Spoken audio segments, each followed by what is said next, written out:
আমরা ম্যান্ডেট দিয়ে ক্ষমতায় বসেছি দেশে অরাজকতা দেখার জন্য নয়। যে অন্যায় করবে তার বিরুদ্ধে ইনস্ট্যান্ট প্রতিবাদ করা হবে, তার বিরুদ্ধে ইনস্ট্যান্ট অ্যাকশন নেওয়া হবে।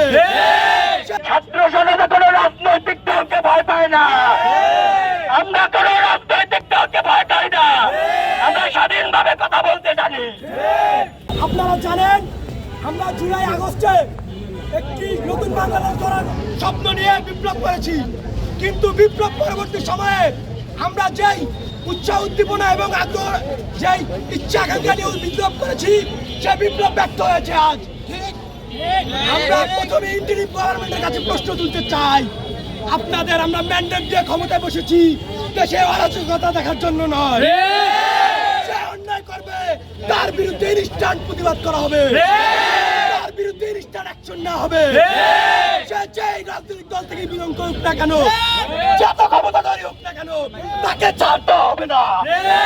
ছাত্র সমাজ কাউকে ভয় পায় না, কারো রক্ত শক্তি ছাত্র সমাজকে দাবিয়ে রাখতে পারবে না। ইন্টারিম গভর্নমেন্ট আপনাদেরকে বলতে চাই, যদি ক্ষমতা পালনে ব্যর্থ হন আপনাদেরকে ছাত্র সমাজ প্রত্যাখ্যান করতে বাধ্য হবে। আমরা তারপরে দেশের বৃহত্তর রাজনৈতিক দলগুলির দিকে যেতে চাই। আপনারা বিপ্লব পরবর্তী সময়ে যে সহনশীল আচরণ করার কথা ছিল তা করেননি। আমরা আপনাদেরকে দৃঢ়ভাবে বলতে চাই, যদি কোনো নতুন ভাবে ফ্যাসিজম এই বাংলার মাটিতে কায়েম করার চেষ্টা কেউ করে তাকে ছাত্র সমাজ রুখে দিবে। ছাত্র সমাজের কাছে কোনো অন্যায়ের ঠাঁই নাই নাই নাই। আইন শৃঙ্খলা রক্ষাকারী বাহিনীর দায়িত্বে যারা রয়েছেন আপনারা কঠোরভাবে আপনাদের দায়িত্ব পালন করবেন। আপনাদেরকে কেউ প্রভাবিত করতে আসলে ছাত্র সমাজ আপনাদের পাশে এসে দাঁড়াবে, কিন্তু দায়িত্ব কোনো অবহেলা করা যাবে না। স্বরাষ্ট্র উপদেষ্টাকে বলতে চাই, আপনাকে দায়িত্ব দেওয়া হয়েছে দেশের আইন শৃঙ্খলা ফিরিয়ে আনার জন্য, কিন্তু আপনি পুলিশের বেশ ঠিক করেন, বেতন জিজ্ঞাসা করেন যেটা আপনার দায়িত্ব বহির্ভূত।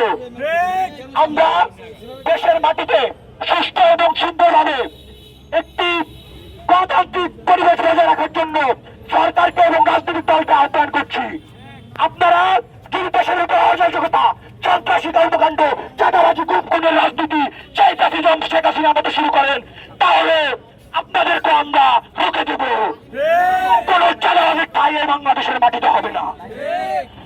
পরিশেষে সকলকে ধন্যবাদ জানিয়ে আমি আমার সংক্ষিপ্ত বক্তব্য এখানে শেষ করছি।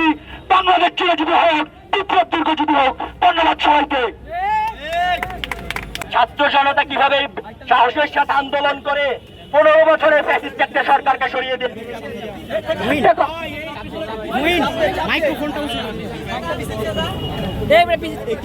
এ থেকে একটা কথাই প্রমাণিত হয়, ছাত্র জনতা কোনো রাজনৈতিক দলকে ভয় পায় না, আমরা কোনো রাজনৈতিক দলকে ভয় পাই না, আমরা স্বাধীনভাবে কথা বলতে জানি।